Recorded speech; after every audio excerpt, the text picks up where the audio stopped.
आप सभी प्रबुद्धजन जानते हैं भारत युवाओं का देश है। आज की अधिकतम आबादी युवाओं की है और आज के युवा बेरोजगारी की बाढ़ की तरह देश में और प्रदेशों में बढ़ते जा रहे हैं। देश और प्रदेश की सरकारें केवल जातियों संप्रदायों में बांट करके आज के युवाओं को अपना वोट बैंक बना करके उनका उपयोग कर रही हैं। आज के जो हमारे कुशल और अकुशल, जिनको हम लोग प्रवासी मजदूर कह रहे हैं, हमारे अकुशल युवा, कुशल युवाओं की वही स्थिति है, अकुशल युवाओं की वही स्थिति है। मनरेगा में अकुशल युवाओं का कहीं जगह नहीं है। ये पूरा मनरेगा पूरे सरकारी बाबुओं और जनप्रतिनिधियों का एक लूट खसोट का अड्डा बना हुआ है। बेरोजगारी भत्ता के लिए बहुत सारी घोषणाएं होती हैं, कहीं किसका धरातल पे बेरोजगारी भत्ता किसी को नहीं मिलता। शिक्षित बेरोजगार के लिए 25 लाख तक के लोन की घोषणा की गई। ये घोषणाएं सफ़ेद हाथी बनकर रहती हैं। रोजगारोन्मुख शिक्षा जो भी है, ये रोजगारोन्मुख शिक्षा अगर कहें हम उसको, कौशल विकास की जो योजना है, ये सफ़ेद हाथी बनी हुई है। धरातल पे इसके बोर्ड लगते हैं और हटते हैं।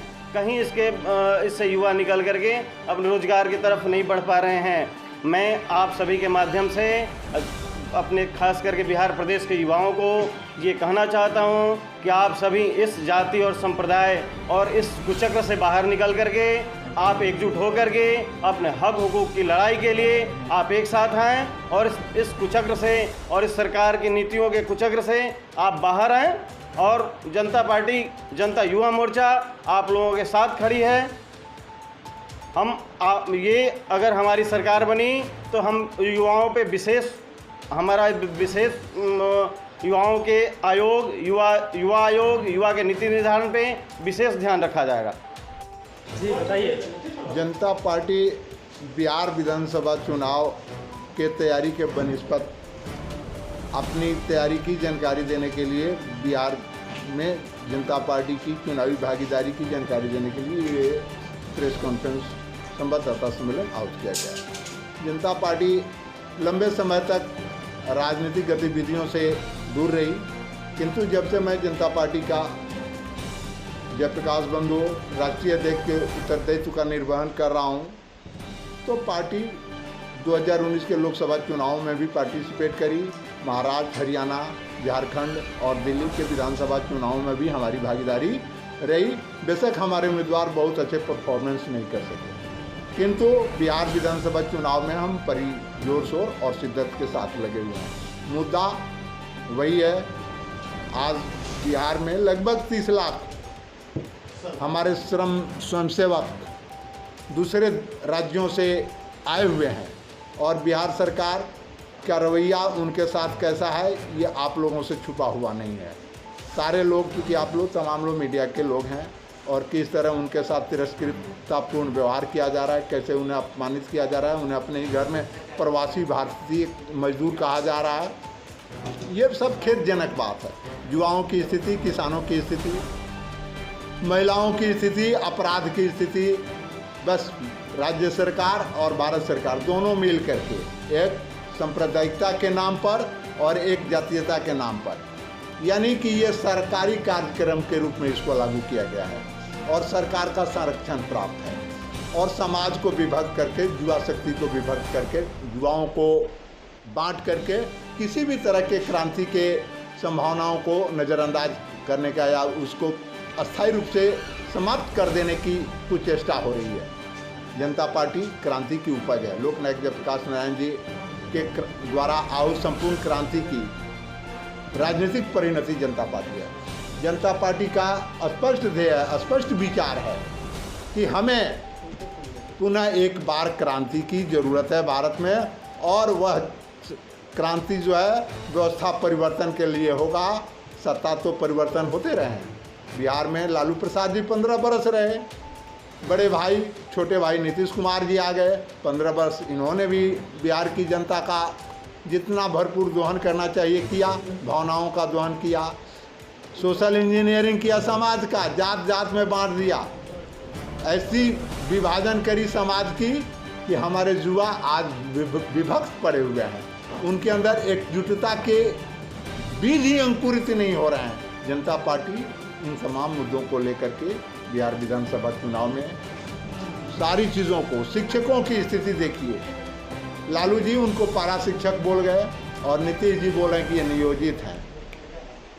जो शिक्षक, जिस राज्य का शिक्षक या कर्मचारी सुखी नहीं होगा, उस राज्य के आम जन के लिए वो क्या सेवा करेगा। बिहार विधानसभा में आपके पार्टी का क्या मुख्य मुद्दा क्या होगा?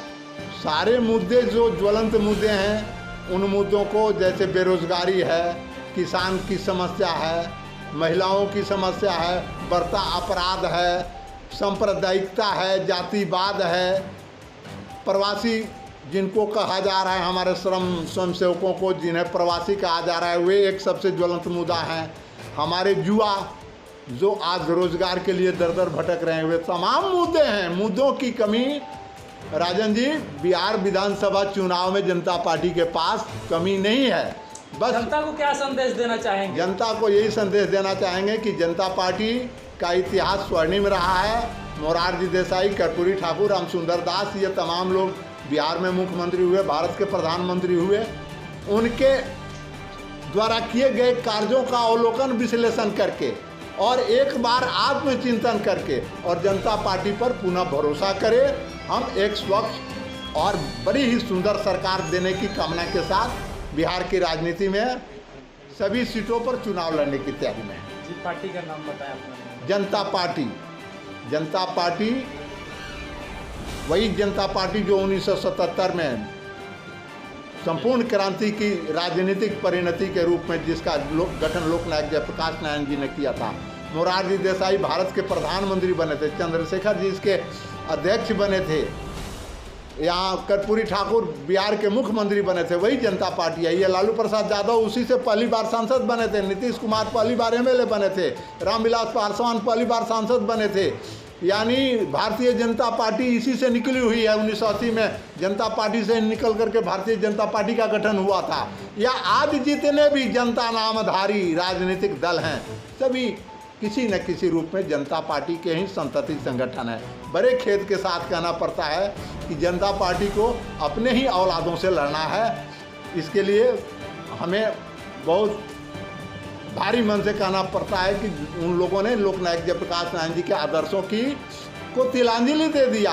परिवारवाद, भाई भतीजावाद, जातिवाद, संप्रदायवाद, जिन मुद्दों को लेकर के, भ्रष्टाचार में संलिप्तता, जिन मुद्दों को लेकर के जयप्रकाश जी ने संपूर्ण क्रांति का आगाज किया था, आज वही सारे मुद्दे उन्हीं के तथाकथित चेलों के सामने मुंह बाए खड़े हैं। और जनता पार्टी उन्हीं मुद्दों को लेकर के बिहार के जनमानस के सामने जाएगी, जनता में अलग जगाएगी, जनता से बोलेगी कि हम आपके लिए विकल्प हो सकते हैं, आप हमारे बारे में भी विचार करें। रही बात, जनता सर्वोपरि है और जनता का जो निर्णय